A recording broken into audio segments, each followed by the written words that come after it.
Tungod kay natong lawas na igsuon pagipagamit sa Ginoo, hihimo mo sa Dios nga templo. Amen. Amen. Bisag usa lang kakakuin, mawala ka diha sa panahon. Ang pamilya maghinakahan. Walang kumusta man ang atong pagkinabuhi, itagaan ng tao, usa na gyud kagawin namin. Kahit kung imunin maayong hawid sa inyong kinabuhi. Ang kumplito ini igsuon tuwas langit. O ano yung Mateo 6:19, ayaw magtigom o pahandi ninyo ta. Kaunong na sa mga sada. Kung sa kawatan,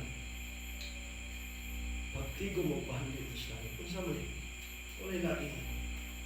Unang Juan 2:5, ang iyang isa at kanino, mawang kinabuhi na walay katapusan.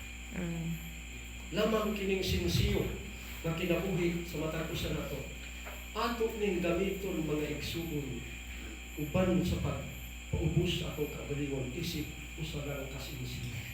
Kaya wala yung gusto ang Ginoo. Niya 6:8, gipahibalunan kanimo, gipahibalunan niya kanimo utaw kung unsa ang gusto sa Dios nga imong himuon. Nga ikaw maglakaw nga makailog sanon diha sa iyang pagtibag. Kung saan ako ka, sinsiyo naman ka. Isang inani rin ka, kitagaan ka ibang sa Ginoo. Tungod kay bisag sinsiyo na ka, ang kinatibuk-an ina-igsuon tuwang na sa langit. Ibrahalo ng sino, ang kanto may pagsalig sa mga butang na wala natin makita. Laumi, ikaw kasi, stabil yun. Sama naman sa sinsiyo, pero nga nang magsakit ako kasing-kasing. Tungod kay siya din lang, pahali mo pa sa langit. So may na akong parang gabi, so doon pa may mga gabi na moabot na mamalandong pa. Pero sa amin sa religion, ito rin hindi ka sa salmo. Natunaw na ako kasing-kasing ang gusto mo sa salmo. Yung una ko, pinaagis mo ako. Sa dalang kasulatan na igsuon, hindi ko na yung pasahon. 7:4 sa Ecclesiastes. Si Solomon Mayon. Ang taong maalamon, naghuna-huna kanunay sa kamatayon.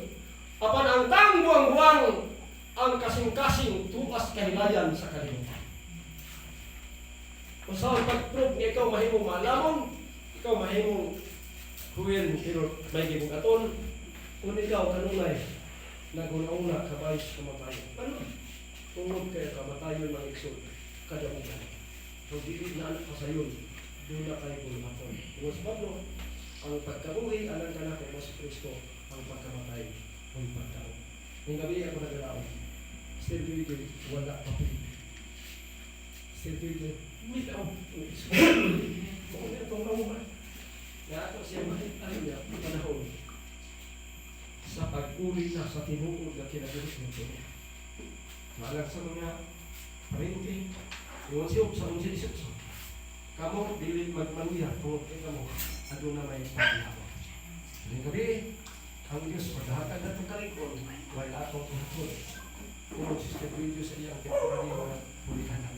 Pulitan sa langit, kauban ko niya nato naghulatan.